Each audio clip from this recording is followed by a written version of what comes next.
Hello everyone. Today we will talk about how to fix the app of YouTube.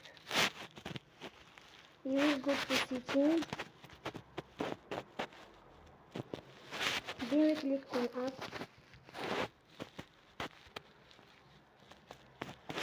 After that you will search the app YouTube and you will click. Then you will on Firefox. After that you will go to storage. Then we click on clear cache. You will go to Play Store